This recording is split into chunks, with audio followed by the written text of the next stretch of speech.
Radhe Radhe everyone. आज की video में मैं आपको चैत्र मास की पूर्णिमा के बारे में संपूर्ण जानकारी देने वाली हूँ, तो वीडियो को जरूर देख लीजिएगा। देखिए, पूर्णिमा इस साल 2 दिन पड़ रही है, यानी कि चैत्र पूर्णिमा 2 दिन मनाई जा रही है, 1 तारीख को या फिर 2 तारीख को, या कि इसी दिन हनुमान जन्मोत्सव भी मनाया जाता है। तो आज की वीडियो में समस्त जानकारी मैं दूंगी।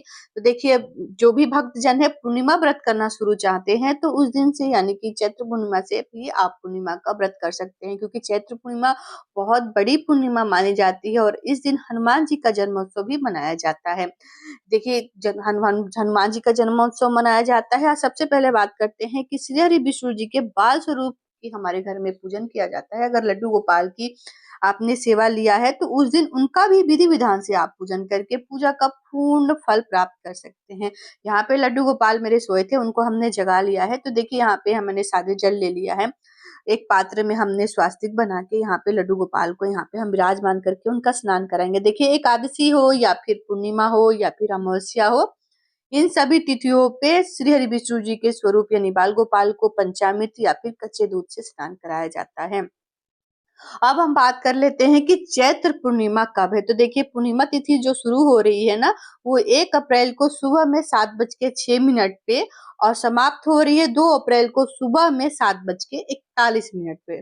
तो देखिए, जो भी व्रत की पूर्णिमा है ना, वो है 1 अप्रैल को है, यानी कि 1 अप्रैल को व्रत रखा जाएगा, क्योंकि व्रत में ना तो चंद्रमा, जैसे मान लीजिए चंद्रमा का ही पूजन किया जाता है, इस दिन चंद्रमा उदय होगा, पूजन किया जाता है। लेकिन वही स्नान दान का पूर्णिमा का जो नियम है वो 2 अप्रैल को रहेगी और 2 अप्रैल को ही हनुमान जयंती मनाई जाएगी, क्योंकि पूर्णिमा के दिन पीपल पूजन किया जाता है, तुलसी पूजन किया जाता है। इसका विशेष महत्व होता है, तुलसी पूजन, पीपल पूजन। तो देखिए, आप जरूर करें। और पूर्णिमा पर अगर व्रत का आप स्नान करना चाहते हैं, किसी भी तीर्थ स्थल अगर संभव है तो जाके स्नान कर सकते हैं, नहीं तो घर में ही गंगा जल मिला के अपने नहाने के जल में मिला के आप स्नान कर सकते हैं। यहाँ पे हमने लड्डू गोपाल को स्नान करा दिया है। और देखिए, जो लोग व्रत नहीं कर पाते हैं, आज के दिन पूर्ण रूप से शुद्ध सात्विक भोजन करते हुए पूजा पाठ कर सकते हैं। शाम को चंद्रमा देव को अर्घ दे सकते हैं। देखिए, पूर्णिमा पे ना माता लक्ष्मी और श्री नारायण विष्णु जी का समर्पित उनको होता है, तो उस दिन उनका विधि विधान से पूजन करने से हमें बहुत सारे आशीर्वाद मिलते हैं भगवान जी के।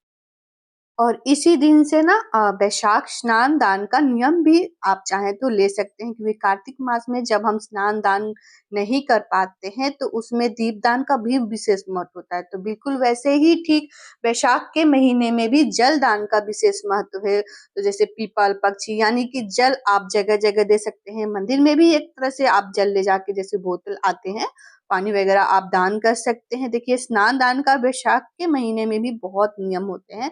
तो इस पूर्णिमा से ही वैशाख दान किया जा सकता है। वैशाख की पूजा, जैसे उनका जो है नित्य सेवा होती है, श्री नारायण जी की, लक्ष्मी जी का पूजन किया जाता है वैशाख के महीने में। तो आप सुबह सुबह ब्रह्म मुहूर्त में, मैंने पिछली वीडियो में आपको बताया हुआ है कि वैशाख के महीने में क्या क्या करना चाहिए। तो देखिए, यहाँ पे हमने अपने लड्डू गोपाल का श्रृंगार कर दिया है।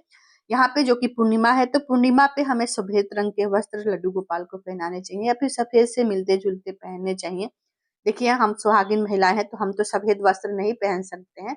लाल वगैरह जो भी आप वस्त्र कलर पहनना चाहते हैं, कपड़े पहन सकते हैं, सिवाय काले रंग और नीले रंग को छुड़ा के, क्योंकि पूर्णिमा पे सफेद रंगों का विशेष महत्व होता है। तो यहाँ पे हमने लड्डू गोपाल का सुंदर सा श्रृंगार कर दिया है। आज की वीडियो में मेरे लड्डू गोपाल का श्रृंगार कैसा लगा कमेंट में जरूर बताइएगा। अगर संभव हो सके तो आप मंदिर में जाए इस दिन। देखिए, हम तो रोजाना सुबह सुबह डेली पूजा करते हैं, जैसे शिवलिंग की पूजा करते हैं घर में, अपने इष्ट देव सभी देवी देवताओं को हम तो रोजाना पूजन करते हैं। स्वयं उसी प्रकार से आप पूजन करिएगा। याद रखिएगा कि आज के दिन काले चीजों का आप प्रयोग ना ही करें तो अच्छा रहेगा। यहाँ पे हमने लड्डू गोपाल को फूल बंगले में विराजमान कर दिया है। जैसे कि आपको पता है कि कामदा एकादशी पे फूल बंगले की सेवा और चंदन यात्रा शुरू हो जाती है। श्री कृष्ण जी बाल गोपाल स्वरूप में आप घर पे विराजमान है, तो साथ में हम पूर्णिमा के दिन उनका भी इसी प्रकार से पूजन कर सकते हैं। जैसे मान लीजिए कि आप कथा नहीं कर सकते हैं, तो इसी प्रकार से विधि विधान से आप पूजन करें। केले का आप भोग लगाए, देखिए केला मिल जाता है, क्योंकि सत्यनारायण भगवान को केले का भोग बहुत पसंद है, अति प्रिय है, सफेद रंग पसंद है। है। तो देखिए उस दिन आप क्या कर सकते हैं, आप अपने घर पे दहलीज पूजन भी कर सकते हैं। शाम के समय अगर आप संभव हो तो मंदिर में दीपक जलाएं, पीपल के वृक्ष के नीचे दीपक जलाएं, या फिर तुलसी पूजन कर सकते हैं। तुलसी माता के नीचे आप दीपक जला सकते हैं। याद रखिएगा कि पूर्णिमा वाले दिन आपको तुलसी नहीं तोड़ने हैं। आप एक दिन पहले तुलसी पत्र रख के, मतलब तुलसी तोड़ के रख लें, क्योंकि कहा जाता है, यानी कि श्री श्री हरि विष्णु जी के किसी भी स्वरूप में बिना तुलसी के पूजन का भोग स्वीकार नहीं करते हैं।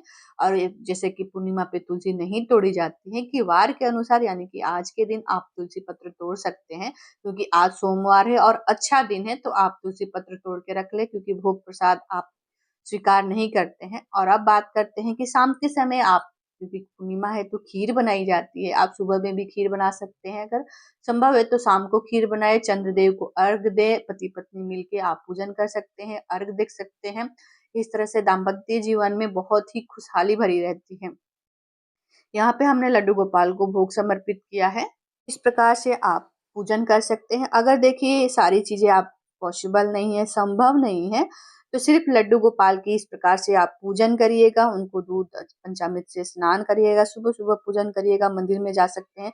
अगर लड्डू गोपाल आपके पास नहीं है तो सिर्फ सत्यनारायण यानी कि श्री हरि विष्णु जी का आप इस दिन उनका विग्रह फोटो लेके ही पूजन कर सकते हैं। और देखिए सुबह के समय पूजन कर लेंगे। अगर व्रत रखा है तो फलाहार कर सकते हैं। कई कई लोग मीठे भोजन भी करते हैं, कोई लोग अगले दिन पारण करते हैं। देखिए हमारे जीवन में जितना कष्ट होता है, उस कष्टों को निवारण करने के लिए हमें ये पूजा पाठ करना चाहिए। बहुत ही हमारे जीवन में खुशहाली भर जाती है।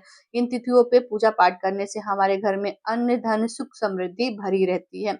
इस प्रकार से देखिए हमने लड्डू गोपाल की सेवा पूजा कर दिया है, उनकी आरती कर लिया है। अब शाम के समय आप अपने घर में देखिए, जैसे शाम के समय आप अपने घर में दीपक जलाइए, मंदिर में दीपक दीपक जलाइए, लड्डू गोपाल को भोग लगाइए, तुलसी जी के यहाँ आप पूजन कर सकते हैं।